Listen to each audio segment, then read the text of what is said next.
Gilles Gansman, le supplément média.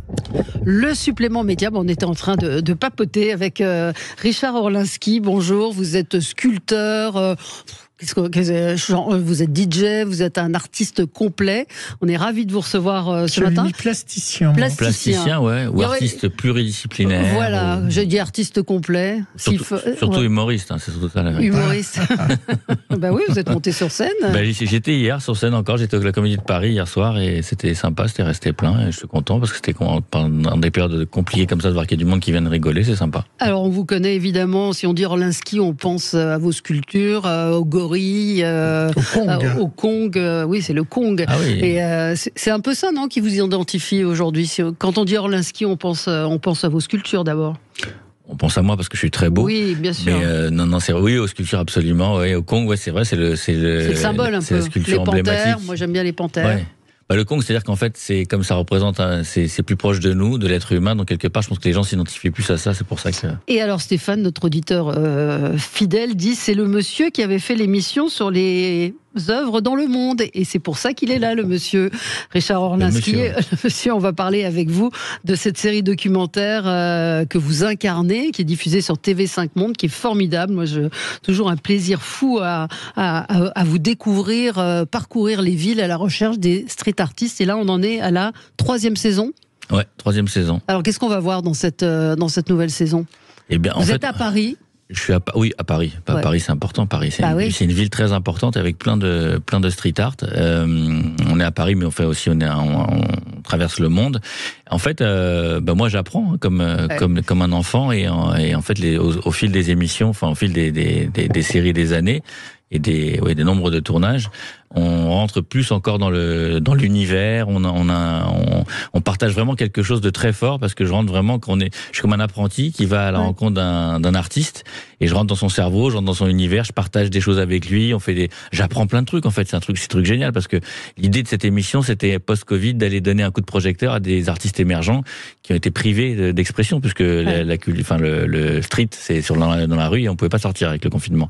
Et du coup là je me retrouve aussi moi à apprendre plein de trucs donc je trouve ça un peu génial et je pense que le spectateur se retrouve aussi dans ça parce qu'on apprend, c'est super instructif, c'est ludique et on va pas se mentir, moi quand j'ai accepté de faire cette émission, une émission d'art, c'est un peu boring, c'est un peu chiant quoi. Et là vraiment on s'amuse, on rigole, c'est très vivant, c'est très vivant et vous l'incarnez, franchement vous l'incarnez très bien parce qu'à la fois vous connaissez évidemment ce monde de l'art, donc vous posez les bonnes questions et en même temps il y a une forme de curiosité qui fait qu'on s'identifie totalement à vous parce qu'on sent que vous êtes passionné et que ça vous plaît quoi. Ouais, puis même les artistes qui au début sont un petit peu, ils ont jamais fait de télé, donc ils sont un peu quand même troublés, etc. Mais ils rentrent dans le truc et ils se livrent vraiment, quoi. Il y a pas de sujet tabou. C'est vraiment une vraie liberté, même si parfois c'est un peu. Il parle de tout et vraiment de tout, sans aucune encombre. Alors évidemment, comme ils s'expriment dans la rue de différentes manières, c'est pas ça qui leur rapporte de l'argent. Est-ce que les gens qui font du street art arrivent à avoir de l'argent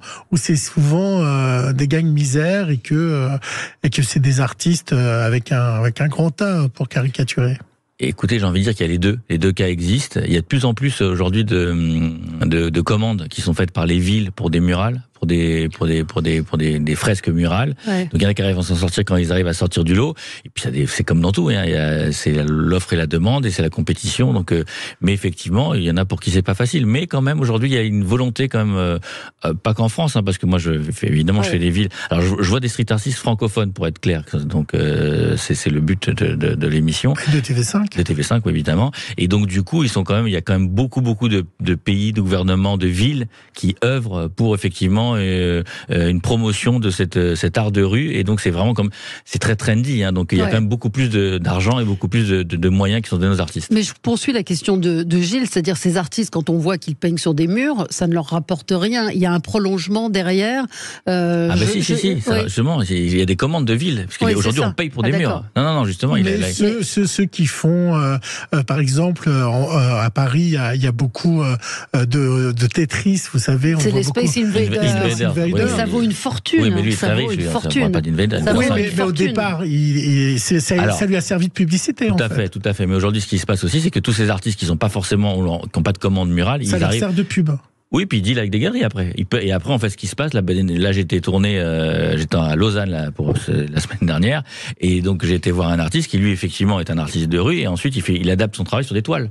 Et donc les toiles sont exposées en galerie, et les toiles sont vendues en galerie. Et là il commence à être exposé dans 2-3 galeries. Enfin, c'est petit à petit quoi, c'est doucement. Il est très riche le monsieur de Space Invaders. Ah là là, mais ça vaut, ça vaut, je sais pas, 80, 100 000 euros pour un tout petit. Oui, absolument. C'est très cher. C'est un des artistes contemporains. C'est une des stars. Vous savez ce que je veux pour Noël? C'est Invaders. Vous aimez ça? Ah, je trouve ça bien. Ah, vous aimez pas, vous, Space Invaders? Non, je suis t'as pas même fan, des gens qui les décrochent, tu sais, qui cassent les décroches des murs. Ah, pour le revendre. Ouais. Après, il y a des faux aussi qui sont mis. Enfin, il y a plein de trucs. Oui, bien sûr. Moi, je suis pas fan, mais bon, après, il y a tout. C'est la culture, c'est la pop culture, c'est le jeu vidéo en fait. Mais dans cette nouvelle saison, vous allez rencontrer le Diamantaire, vous allez rencontrer Vortex, Jody Bonnat. Alors, qu'est-ce qu'ils font tous ceux-là et comment vous les choisissez? Alors, en fait, on essaie effectivement, pour que l'émission soit intéressante, la série soit intéressante, il faut avoir de la diversité. Typiquement, Diamantaire, lui, il taille des miroirs en forme de diamants, il les appose dans les rues et quand il fait des installations qui sont vraiment sympas. Après, avec Jody Bonnat, il découpe des affiches où il réécrit des noms. En fait, c'est que des trucs nouveaux, mais c'est vachement intéressant. Vraiment, on découvre des trucs, c'est vrai. Donc, il y a vraiment une vraie diversité. Même moi, en tant qu'artiste, je pensais pas qu'on pouvait avoir autant de diversité dans le street art. Je me dis pour moi le street art, tu prends une bombe, tu peins 3 lettres en bubble ou je sais pas en calligraphie ou tu fais de la bande dessinée, mais non, pas du tout en fait. Il y a vraiment une diversité et ça je trouve ça génial et c'est ça qui est intéressant. Et Jody Bonnat est impliqué dans la cérémonie d'ouverture des Jeux Olympiques. Il fait une grande fresque, je crois que c'est à Saint-Denis. Enfin, on l'a vu d'ailleurs, un truc énorme et tout. Oui, mais ils sont de plus en plus sollicités et lui il est top. C'est un artiste vraiment génial, super émission. Je crois qu'elle a déjà été diffusée, mais c'est vraiment à revoir on peut le voir sur TV5+. Et d'ailleurs, là, maintenant, ce qui est intéressant de cette émission, c'est important de le préciser. Qui fonctionne, Replay, et puis c'est visible maintenant sur Prime Video, sur Apple TV et sur Orange. D'accord. C'est depuis 15 jours. Voilà. Ah bon, très bonne information. Alors, il y a une auditrice qui nous dit, en ce moment, des papillons peints sur Roubaix, la chenille devient papillon. Vous êtes au courant de ça, Non, mais c'est génial, la chenille devient papillon. Bravo pour notre auditrice du Nord. Oui, il y a plein de gens qui s'intéressent. On vous demande ce que vous pensez de Banksy. Je sais pas, on le connaît pas, Banksy. C'est l'homme invisible. C'est pas vous. Oui. Non, si justement c'est Banksy il y a un xy là-dedans, mais c'est pas bon. Non, Banksy, j'en sais rien. Il a fait un mythe, il a créé une histoire, c'est malin. Très malin, très intelligent. Ce tableau qui se détruit et juste du génie. Il en a fait plein d'autres. Avant, il avait fait un moment, je crois que c'était au musée du Louvre, il était venu avec une toile et il avait réussi à l'accrocher. Il a fait plein. C'est vraiment un buzzman, quoi. Vous allez participer aux Jeux Olympiques Paris. Vous allez faire quoi? Et je vais faire plusieurs choses.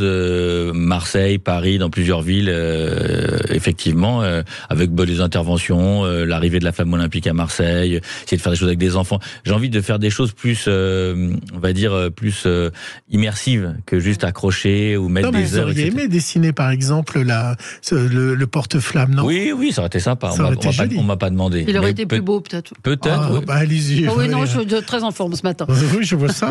C'est vrai que c'est des choses parfois qui sont un petit peu c'est un peu banal, un peu à l'ancienne. C'est vrai qu'il faut se réinventer. On a du mal parfois à se réinventer, mais il y a quand même des gens qui prennent. Moi, typiquement, j'ai refait les trophées de la Formule 1, les grands prix de Formule 1 de France, et ça a beaucoup plu. Et il y a eu un classement de tous les plus grands trophées. Et on est arrivé en tête des trophées. On en essaye un autre, Valérie. Qu'est-ce qu'ils font Alicia et Antonio Medio? Antonio Medio, je sais pas. Et Alicia, c'est dans la liste. Vous vous souvenez plus? Mais si vous croyez que je me rappelle de tous les... Vous ne vous souvenez pas de tous les noms? Non, les noms... Alors, vous allez être enfermé dans un musée bientôt.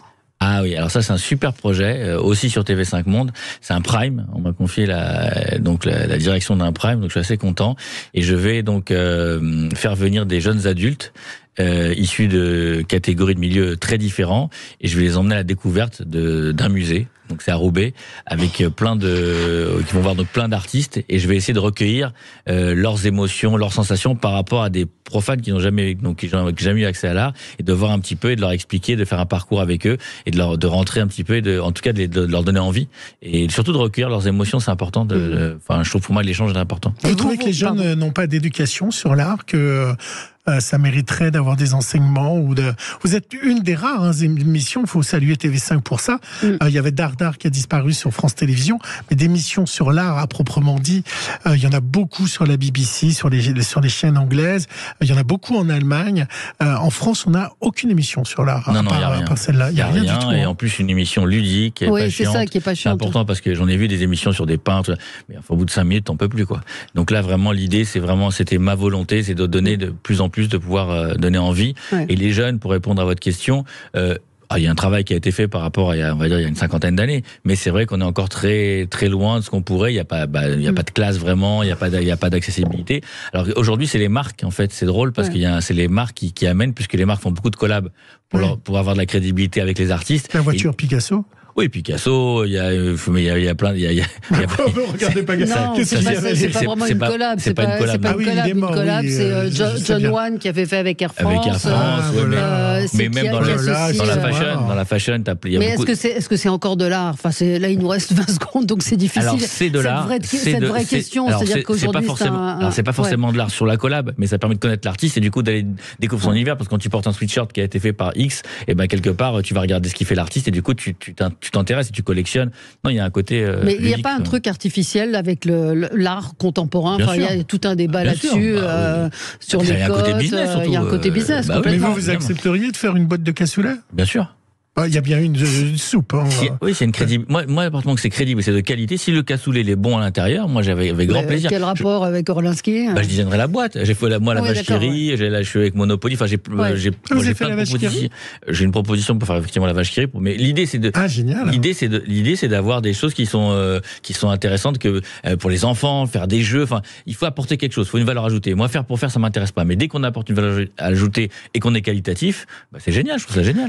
Ça intéresse nos auditeurs, en tout cas. Laurence qui nous signalait ce qui se passe à Roubaix, elle nous dit que l'artiste s'appelle Sabrina Beretta, et Stéphane nous dit: j'ai rencontré une personne handicapée très lourde lundi qui est un artiste incroyable. Il y a aussi chez les personnes, vous intéressez aussi évidemment à toute forme de création. Hein. Ah ben complètement, oui, c'est très ouvert et de toute façon l'art, tout le monde peut être artiste. On est tous artistes en réalité, c'est dans la tête. Ouais. Si, surtout vous, je pense. Ouais, non, pas vous êtes l'artiste la plus incroyable de cette radio. Absolument. Donc c'est sur les murs, saison 3, TV5 Monde, et puis oui, on l'a appris sur Amazon Prime, Orange et Apple TV. Donc on vous retrouve avec cette nouvelle saison qui se passe à Paris. Et puis dans le musée au moment des fêtes. Absolument. Merci Richard Orlinski d'avoir été avec nous, et on se retrouve dans un instant pour les débats. Tout de suite.